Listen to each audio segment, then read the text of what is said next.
प्रसंग चल रहा है, जगत सुधरेगा तो हम सुधरेंगे। और नीति कहती है तुम सुधरोगे तो जगत सुधर जाएगा। अब ये जो कल अपन ने प्रश्नों के दौरान इस बात की व्याख्या की थी, एक व्यक्ति काला कपड़ा पहनता था तो उसने कहा कि भाई, किसी ने कहा कि थोड़े सफ़ेद कपड़े पहना करो, मंदिर जा रहे हो, कहीं जा रहे हो। तो उसने कहा मेरे घर में क्योला है, उस क्योला को मैं प्रतिदिन धोता हूँ, जिस दिन क्योला सफ़ेद हो जाएगा उस दिन हम सफ़ेद कपड़े पहन लेंगे। न कोयला कभी सफ़ेद होना है और न सफ़ेद कपड़े पहनना। ऐसे लोग जिंदगी में कभी भी अच्छे इंसान नहीं बन सकते जो जगत की तरफ देखते हैं।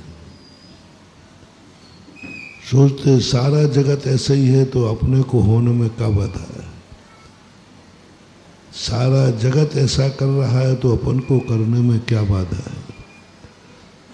बहुत सारे पाप, बहुत सारी बुरी आदतें व्यक्ति को जगत को देखने से आती हैं। स्वयं में इतना बड़ा पापी नहीं था, जगत को देखकर पापी बन गया। जगत के पापियों को देखकर पापी बन गया, ये सोच के कि सारा जगत तो कर रहा है, हमें करने में क्या बाधा है। सारा जगत तो उसी राग द्वेष कर रहा है, हमें करने में क्या बाधा है। भारतीय संस्कृति क्यों नष्ट हो रही है? इसलिए हो रही है कि सारे विदेशी लोग इनका उपयोग कर रहे हैं, हमें करने में क्या बाधा है। और यह जो विचारधारा है यह सुपर घातक है। इस विचारधारा व्यक्ति कभी मोक्ष नहीं जा पाएगा, क्योंकि हमेशा बहुतायत संख्या संसारी जीवों की रहना है, पापियों की रहना है, राग द्वेष करने वालों की रहना है। और यह विचार कभी खत्म होना नहीं है। तुम कहते सब तो कर रहे हैं, मुझे करने में क्या बाधा है। सभी तो क्लास में फेल हुए हैं। एक बच्चा होता है, वो कहता है तू फेल क्यों हो गया? बोले मैं ही अकेला नहीं हुआ, सभी तो फेल हुए हैं, मैं ही अकेला फेल थोड़ी हुआ। उसने संतोष धारण कर लिया, सभी फेल हुए, मैं फेल हो गया तो क्या। जैनी लोगों में भी ये दुर्गंध आना शुरू हो गई। आजकल के बच्चे लोग कहते महाराज जी, आप कहते रात्रि भोजन त्याग करो, तो सारा जगत रात्रि में खा रहा है तो क्या ये सब नरक जाएंगे?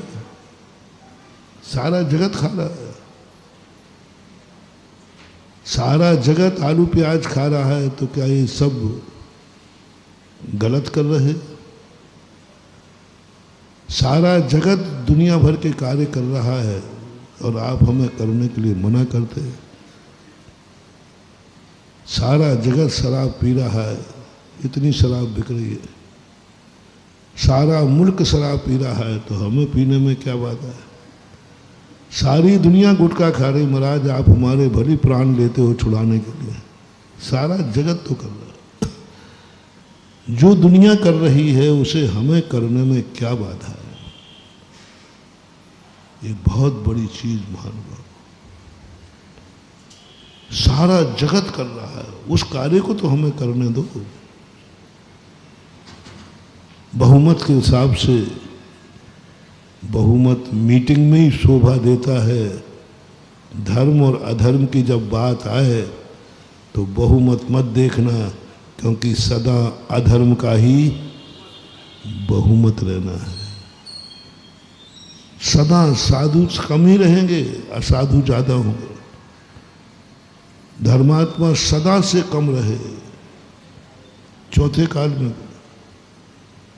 काल में धर्मी कम थे, अधर्मी ज्यादा थे।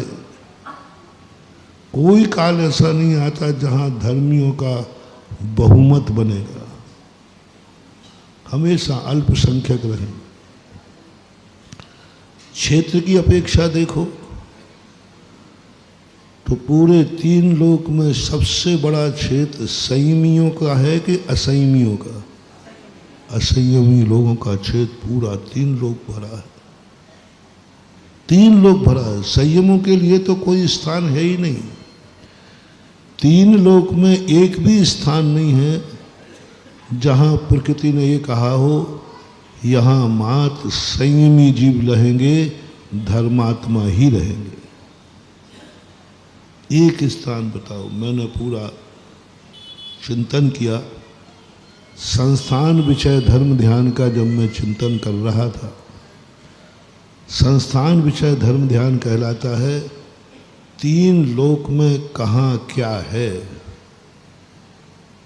3 लोक कैसा है, 3 लोक का स्वरूप क्या है, इसका चिंतन करने का नाम है संस्थान विषय धर्म ध्यान। और उस संस्थान विषय धर्म ध्यान में सभी चीज़ों को लगाना है। इस 3 लोक में मिथ्या दृष्टि कहाँ रहते हैं, सम्यक दृष्टि कहाँ रहते हैं, एक इंद्री कहाँ रहते हैं, 2 इंद्री कहाँ रहते हैं, 4 इंद्री कहाँ रहते हैं, पंच इंद्री कहाँ रहते हैं, दुर्जन कहाँ रहते हैं, सज्जन कहाँ रहते हैं, कहाँ कहाँ क्या क्या रहते हैं, इन सब का चिंतन किया जाता है।